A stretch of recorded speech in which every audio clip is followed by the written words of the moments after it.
So let's make this necklace. We're going to cut about a 28-inch length of Accu-Flex beading wire. We use our wire cutters to do that. And then we'll string on the start of one end. We'll have a crimp bead. The wire wants to kind of do its own thing. Crimp bead, wire protector, half of our clasp, and then we'll string the Accu-Flex back through the crimp bead. Tighten everything up so that it's exactly the way you want it. Keep those wires from overlapping. Anchor everything. And then using the crimping pliers, we'll start with the back notch of the crimping pliers and compress the crimp bead. We'll rotate the crimping pliers and round the crimp bead so it has a nice finish to it, isn't going to scratch anybody. And then do the test, and it worked. Okay, so once you know that the crimping action was done well, we'll trim the excess wire. And you want to get as close as you can to the crimp bead and just cut that off. Now it's time to address our beads. The beads are put together in a nice palette, but in a way that we have a lot of different colors, so it'll really work well with a lot of different outfits.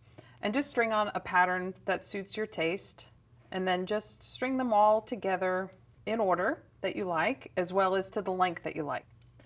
So we have our beads strung, and you can see I have the center of the necklace has a nice pattern, but I don't have a large bead in the center, and that's just so that the necklace flows really nicely down at that curve. And to finish this half, we'll do it just like we did in the beginning.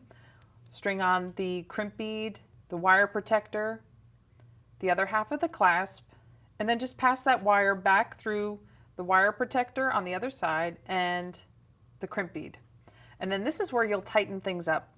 When you tighten up the Accu-Flex at this point, has a really, really nice flexible drape to it, but you can undo that by tightening up your slack too much. You don't want to have so much beading wire showing in your finished design, but you really do want to have a little bit of room for the beads to move so that they're not so rigid. If they're rigid and the wire's rigid, something's going to give.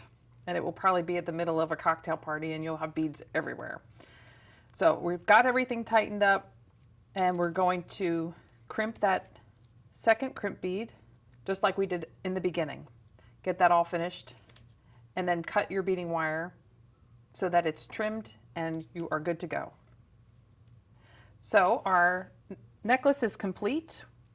Both ends are crimped, everything's secure, but to give it that extra special professional touch, we're going to use crimp covers to cover the crimp beads. You can see this end's already done, and then I'll just add one to this side. I like to position the crimp cover in my hand and then force it onto the crimp bead from underneath. It's just easier said than done sometimes. So just be patient and get it into position. And then using either the front notch of the crimping pliers or your chain nose pliers, close it down.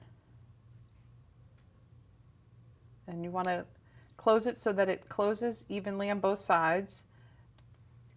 And you can adjust that a little bit if you need to. And then just close that seam a little bit more so that it has almost like a seamless bead on each end. No one will ever know it's there. They'll just think it's part of the design. And then your necklace is finished. We'll gather up the leftovers from the first two projects, and we're going to move into the next.